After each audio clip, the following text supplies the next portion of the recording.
So the question is, today, even with searchable everything, how does a former neo-Nazi get VC funding and state money? Then, can a robot be cute and deadly?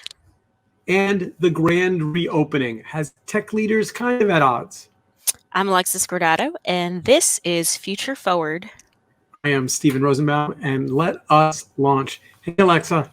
Hey, Steve. Happy Saturday, Sunday, Monday, Tuesday, Wednesday, whatever day it is. Hey, you're back in solid Wi-Fi land. Yeah, I am. Is it so? Did you find that, like, at first it was like I'm in the country, it's cool, and then it's like, whoa, my internet connectivity is kind of a little wonky, and it makes you like a little sketchy after a bit. Like, yeah, it was unworkable. So I would love to find a satellite provider so that I could get back out there, because it was nice to escape the city. But it kind of goes back to what we've talked about on the show, which is not having broadband during this time is really, really challenging. I can't imagine that there are millions of Americans who actually are not nearly as connected as we are. Well, we're going to do a show in 3 parts today. So chapter number 1 is going to be, oops, well, that's not chapter number 1. Fascinating. I did not save, I wrote the chapters down and I did not save them. I will read them to you, but I'm not going to be able to put them on the screen. So chapter 1 is going to be the neo-Nazi CEO. Chapter 2 is going to be cute, cuddly robots. And chapter 3 is going to be the grand reopening, sort of. And with that, we are good to go. Let's begin with this neo-Nazi story. I had not read this until you sent it over to me, and yeah, I mean, it's just interesting. You would think in a due diligence process that people would kind of be vetting the background of a CEO, but I guess in this case, his former life just went undetected. And to be fair, I mean, the way the headlines are written, it's not clear that, I mean, he clearly has a lot of repentance and has gotten away from that world 30 years ago, 25 years ago. So it's not like he's a closet neo-Nazi CEO today. But he's doing $20 million worth of business with the state. You would think that it wouldn't have been very hard for them to pull up his records. Yeah. So had you heard of Banjo before this article? I had, actually. Yeah. Yeah. It's. By the way, I'm getting a little bit of an echo in the background. Is your speaker live? Nope. Fascinating. Now, that might be better. You there? Yep. Oh, no, I'm not hearing you. All right, we'll move on. Yeah, I had heard of it. It's an interesting kind of slightly invasive security protocol that listens to lots of different inputs, public data, cameras, school, and is able to, theoretically, it's a little like Minority Report. Essentially, what they're trying to do is pre-crime and let the public officials know in advance that there might be some criminality ahead. But I would, it isn't that I don't think that he should be CEO as much as I think it shouldn't have been discovered. It should have been known. Right. It's just, when you think about VCs doing due diligence or governments and big contracts, you would just think that they're vetting the people, like people by people at the end of the day. And so the fact that it went this long without being an issue is interesting. Yeah, look, I've raised money a bunch of times and done a bunch of mortgages and other kind of, things that involve, dealing with banks and financial institutions, and they know everything about you. And in this case, these were criminal records.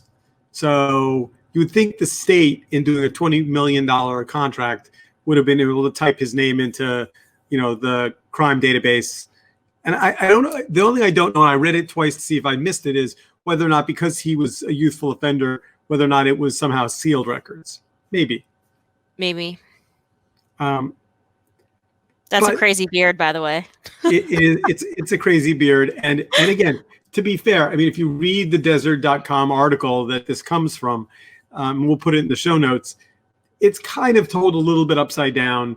He says all these really, incredible neo-Nazi, scary, anti-Semitic things. And then you find out at the end that it isn't until the end of the article that you find out that's not his belief system today. And he actually, his story, once you read it, seems a little bit less salacious. He moved out of his home when he was 15, ended up on the streets, got in with a bad crowd, did some bad things, got caught, apologized, then went and joined the military. It's had, you'd have to go back 35 years to find the bad chapter in his life. But nonetheless, for a security company, not the way you want to find out that your personal data is being operated through a company called Banjo that has a former neo-Nazi as a CEO. Right. That being said, it does bring me back to the thing we talked about last week, which is I've been thinking a lot about contact tracing. Mm-hmm. Like, one of the things that I worry about a lot is that in this world in which everyone's concerned about health and safety and not wanting to get COVID, which I certainly understand, the thing is, once you give away personal privacy, you never get it back. Yep. And, I think we started talking 2 weeks ago about contact tracing, and I've since been trying to do every bit of reading I can on it. And it seems like there are these big promises that Apple and Google are going to somehow align themselves and be able to do, but there's no granular information about how that's going to work. Yeah, I guess so. I know you're really skeptical about it. How do you weigh the skepticism of contact tracing against, I don't know, like ad tech and like cookies, which are kind of following us around on the internet all the time? Well, I think that's an easy differentiation for me anyway. An ad targeting me is really different than my phone telling the government I was at a meeting with XYZ other people, and they know mine. I think the whole anonymization thing goes away when they can say to you, you were in a room with these people doing this thing. You know what? I guess maybe because I've spent an entire career targeting people on the internet, like the notion of beacon technology, for example, was so exciting once upon a time because it meant that if you were in a mall walking past a Gap, that Gap would potentially be in a position to send you a promo on your phone, right? Like it was celebrated in that context, and I don't know. I guess I'm so numb to the creepy factor of surrendering my data to Google and Facebook and Apple. I think you're being a little bit low key as a gift to me. I think what you really mean is, Steve, get the fuck over it. People my age and younger just really don't care. Like, we're way past. You've said this before, not minus the curse words, but you've essentially said, like, people of a certain generation just don't, like, we're past believing privacy is something that's achievable. So, we don't lose sleep over it. At the end of the day, it's all perceived privacy and control. Everyone is sort of just on a spectrum. I guess where I'm actually coming from is like, how else are we going to combat this? And so I'm so desperate for a solution. And we clearly, as citizens, cannot self-regulate. And so something else has to be done. Yeah, well, theoretically, we could count on the World Health Organization to galvanize medical information from around the world and put together wisdom and knowledge. But I believe we've essentially cut the phone lines to the World Health Organization. They're not allowed to call America anymore. Yeah. All right, so let's move on to chapter 2, because it's in some ways more fun than chapter 1. But you love these stories, Steve. You're such a sucker for these cute robots. Well, sort of. Is this one of the ones that you saw at CES? Was this in like one of the previous roundups that we've covered? So I have petted this dog robot. Wow. Well, so this is why I say cute but terrifying. So this dog robot was on stage at the TED conference. It's got to be now 6 years ago, long time ago. And the thing that caught my eye, this is an article from our friends at IEEE Spectrum, and what caught my eye was the headline: Boston Dynamics gives Spot Robot even more capability with enhanced autonomy. Like, I'm sorry, what?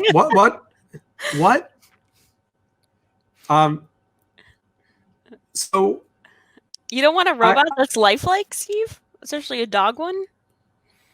All right, so let me remind everyone who hasn't heard me go down this rant before. So I'm in the audience. I'm with 1,000 people, 800 people. The robot comes on stage. Clup, clup, clup, clup, clup. It looks around. The CEO of the company talks about it.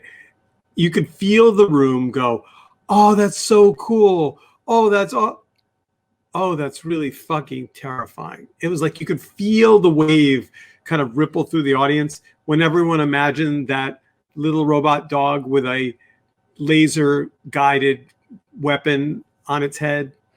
Yeah. And like, there's just no way it doesn't end up there. Like, I mean, it's very Star Wars-esque. It is entirely and it has to be a weapon. It's not just going to be something that goes and turns on your coffee maker and brings you a cup of coffee. Like that, like that, like at the Defense Department and the Pentagon, like the idea of being able to field 1,000, little robot soldiers with no human life, and then people sitting in Utah in bunkers controlling them with joysticks is like, I mean, that meeting has happened, what, 1,000 times at the Pentagon, right? And they're, and even Boston Dynamics, I don't know if you remember, but it got purchased by Google and then it got spun out because even Google didn't want to own it. Like, yeah. So in reading this article, I mean, let's talk about the word. Did they use the word autonomous unfairly, did you think? No, so like, I mean, it focused on this notion that you could get it to a waypoint. So say I told the Spot dog, hey, go to the, I don't know, I guess go to Sheep's Meadow and you're on 86th Street. Like, my understanding is that you do not need to tell it to go walk along Central Park West and then enter on the 72nd Street entrance to Central Park and go south, that it could actually just find its way there on its own without a predetermined path. Right. So tell me, so this idea of being able to find your own way, is that a good thing or a bad thing? I mean, in the context of a cute little pet dog robot, it's a good thing. It's now a dog that you can play with in the park. It won't get lost. It won't run away. It's lifelike. In the context of a military weapon, petrifying. All right, somewhere in the middle. Let's pick middle ground. It's an emergency response robot, and there's a building on fire, and this robot needs to go in to rescue children who are at risk. Awesome. The idea of awesome. Totally awesome. Why has the world gotten so complicated? I mean, where was it ever really simple? When I was young, Twinkies were good. They had a cream filling. They had spongy cake. They cost 50 cents. I don't remember there ever being. Now, of course, in hindsight, of course, Twinkies were probably terrible for you. Right. Yeah. Right. But no, I think there was a time when good and bad, good and evil, whatever, was simpler. I mean, maybe it's like ignorance is bliss. No, but I mean, like when I bought when I had a Revox reel-to-reel recorder or a Sony, television or a big DSLR camera, there was never any chance that any of those devices were going to turn around and attack me. Right. Like they were purpose-built machines. Mm-hmm. I was having a Tweet. conversation with someone the other day, which is like all of this technology has sort of values built into it, and it's not always obvious or clear to us as users of the technology. And so maybe that's part of what you're speaking to, the complexity, which is used to just be able to buy a product and it had utility, and it was like it either does a thing or it doesn't do a thing. But now that the technology has such an implication on how we live our lives and sort of privacy considerations, I don't know, environmental considerations, psychological considerations, it adds that that extra pause before you decide to use it. So I had an experience the other day, which I'll share with you, about the complexity, relative simplicity of technology. So, we're all locked in our houses, and one of the things we're all doing is cleaning, and then we're also all, taking a look at our technology infrastructure. So I was like, you know what? I have this 27-inch iMac. It could use an upgrade. I ordered an SSD, a 2 terabyte SSD drive, and because SSD is super fast, and I ordered another 8 gigs of memory to bring it up to a massive 32 gig. So the 32 gigs of memory, you lay the thing on its stomach, you pop the little thing in the back, take out the 2 4 gig cards, you put in the 2 8 gig cards, you close it, you power it up. Abracadabra, brilliant. Yeah. Next, the SSD card. Have you ever tried to replace a hard drive on an iMac? No.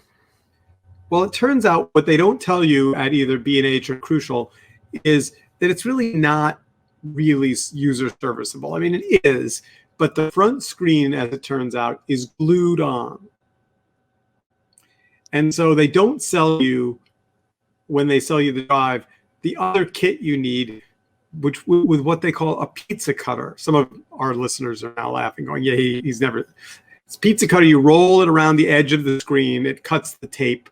Then there's 2 suction cups to lift the screen off. Then you have to replace the drive on the inside. Then you have to put it all back together again. I was on the phone for maybe 40 minutes with B&H and another hour and 10 minutes with Crucial, or in that case, live chat, just trying to get the right devices and parts to install the thing they already sold me. That's not surprising, because I've tried this with phones, with like an iPhone. And, Apple devices are not meant to be opened by consumers. Humans. Yeah. So I'm going to, true confessions, just because it's only you and I and our 700-800 listeners. In the process of doing this, I did something I've never done in the gazillion years I've owned a computer or a Mac, and I erased my hard drive. Wow. Like, did you have a backup? No. Oh, man. Are you okay? So I called Apple. My experience with Apple is, for those of you who are listening regularly, is going downhill on a weekly basis. Usually you call Apple and they're like, oh, yeah, have you tried? They're like, the minute I told them what happened, they were like, there's nothing you can do about that. I'm like, really? Because my understanding is it doesn't erase the data. It just puts a check mark next to all the data saying, this is available to be overwritten. But if you don't do anything, you can usually recover it. And they're like, did you use Time Machine? I'm like, I hate Time Machine. I find Time Machine to be a garbage piece of software. No. They're like, yeah, nope. They said there are 2 vendors we recommend in the United States. You have to ship them the computer and they'll do it. So I went online. I found a piece of software called Disk Drill, $70, downloaded it, left it overnight. It recovered every piece of material. Wow. Scary. I had a motherboard issue one time, and I lost all of my stuff, and it was like my first trip to Italy, like just backups of my blogs. It's the worst feeling. I'm sorry. But I'm glad you got it back. But there is a certain relaxation to this horrible COVID trapped at home thing, which is, you know what? I'm going to work on this for 3 hours. Right. We all I'm gonna. we all have time, right? I have time. That's right. All right. So let's move on. We're past the scary or terrible robots, and let us move on to the third chapter, which in some ways is the most interesting. But I pushed it to last because I thought, I have this feeling that if we open with COVID, we'll never actually talk about anything else. By the way, you have a ton of headroom. Can you point your camera down just a little bit? Yeah. Yeah. Like there you see. we We should have done that. There, look at much better. Okay. All right. So let's talk about the great reopening, the opening of, for example, Apple stores. Like, how long is it going to be before you where would you go in next if you had to eat out at a restaurant, go to a movie theater, go to a concert, go to an Apple store, go to the dentist, get your hair done, get a tattoo. What's gonna be your first, because as we know from listening to the White House, COVID is over. We can all go back to our daily lives and spend money and, not wear masks. Of course, listeners, stop. I'm being not even satirical, sarcastic. We can't do any of those things, and please don't, and don't say that I advised you to. So, what do you make of Apple reopening stores? I'm actually not worried about it. I mean, they're huge stores with very large footprints, and there are already stores that are open now, like grocery stores, CVS, Walgreens, etc. That I've gone into. I think if they require masks, they limit the amount of foot traffic or number of people in it at the same time. I don't have a problem with it. So, two things. What do you need an Apple store for that you can't do online? So some of it is like the servicing. So actually, Matt was on with Apple for about an hour and a half today because his iPad and his keyboard no longer really connect properly. After a minute and a half, the keyboard actually stops working. And so that if Apple were to reopen, it's the kind of thing where we could walk on Atlantic Avenue, like 3/4 of a mile in Brooklyn, and actually just drop off the keyboard. The alternative to that is for Apple to send us a box and we have to ship the thing and it's going to go somewhere and then I don't know, we'll get it back. So I'm fine with curbside drop off and pickup. I get that fine. Mm-hmm. But I'm not sure what the imperative is to have people, so you have 50 people in the store at a time and 49 of them wear a mask and gloves and one of them wears a mask but no gloves. And they scratch the back of their head and then they touch a keyboard and then they leave. Mm-hmm. And they leave and they're communicable and they don't know it. And now you've got a hotspot that's invisible. And at some point, a cleaner in the middle of the night or someone taking out the garbage or another consumer who comes in not wearing a mask or gloves. It seems to me an unnecessary risk with little I can see that. I mean, I guess if it were required that everyone wore masks and gloves and then Apple employees were trained to basically wipe down surfaces after visitors picked up the devices, I could see that because I have definitely supported some local businesses, and when I went to go check out, they're doing a Square payment, and so I have to touch the screen. They offer me hand sanitizer right there on the spot, and then immediately wipe down the screen.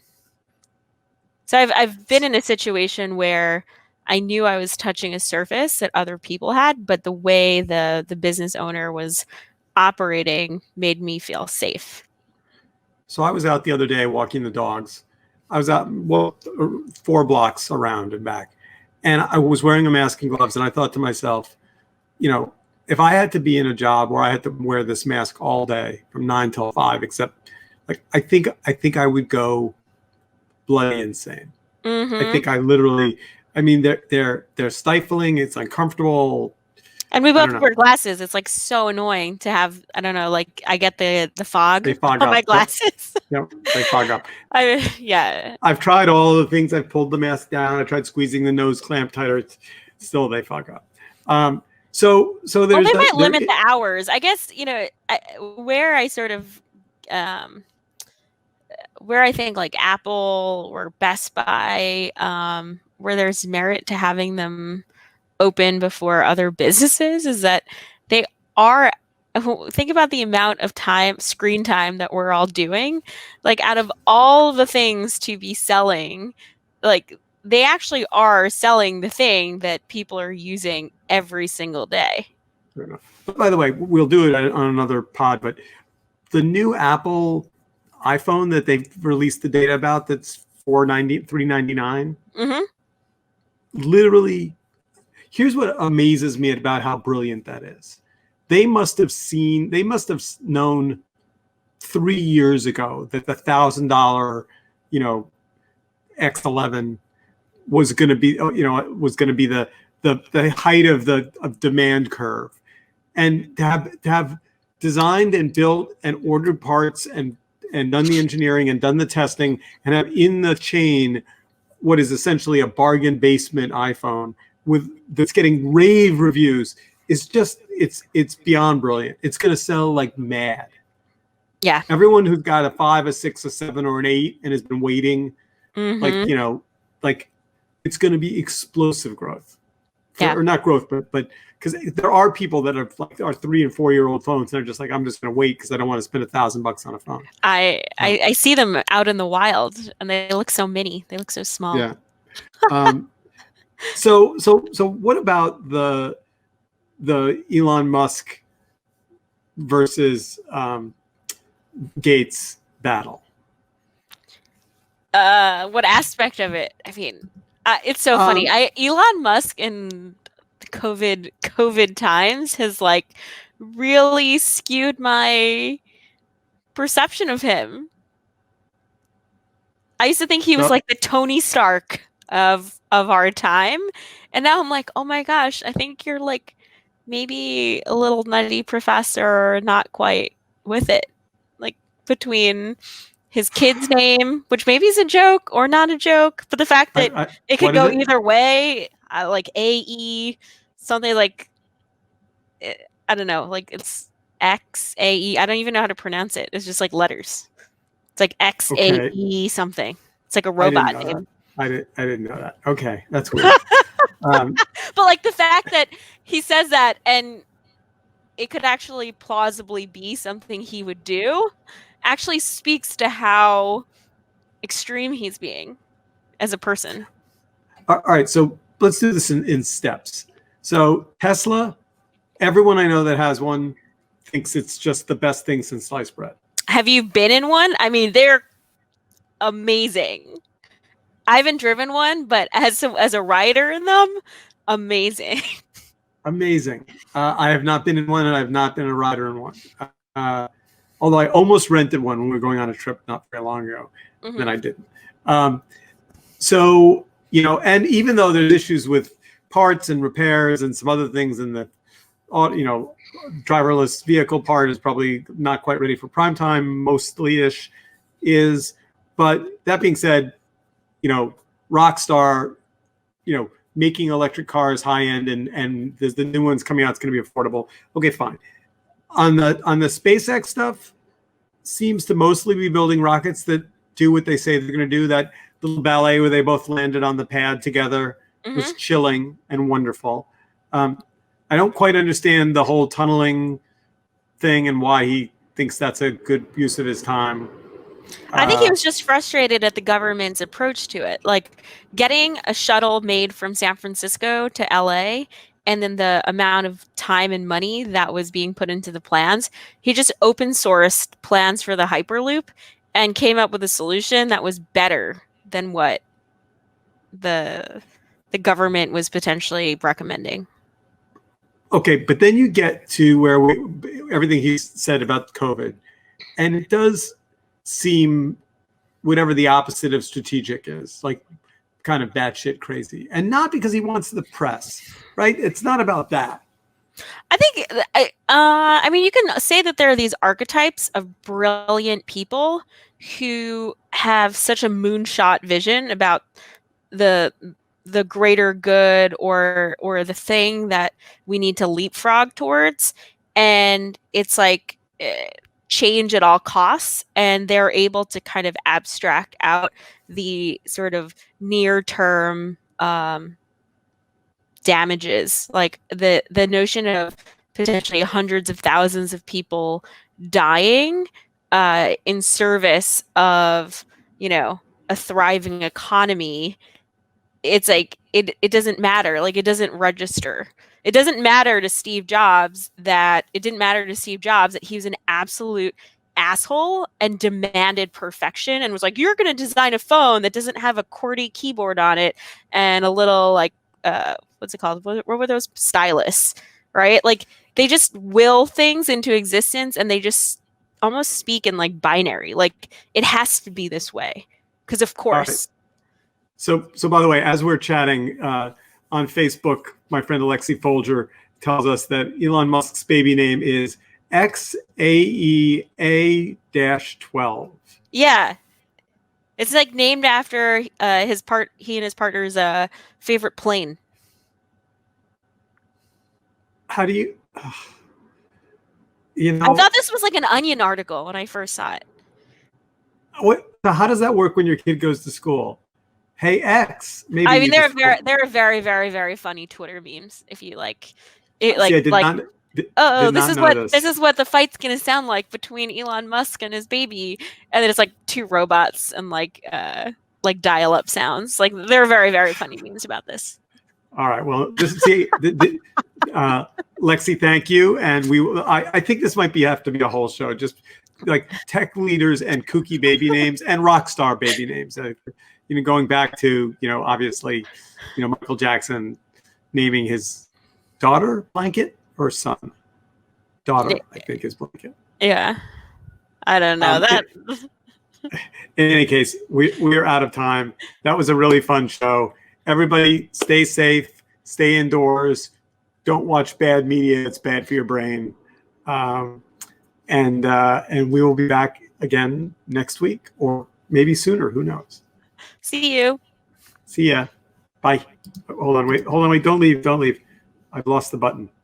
Where's the button? Here we go. Come on. Bye.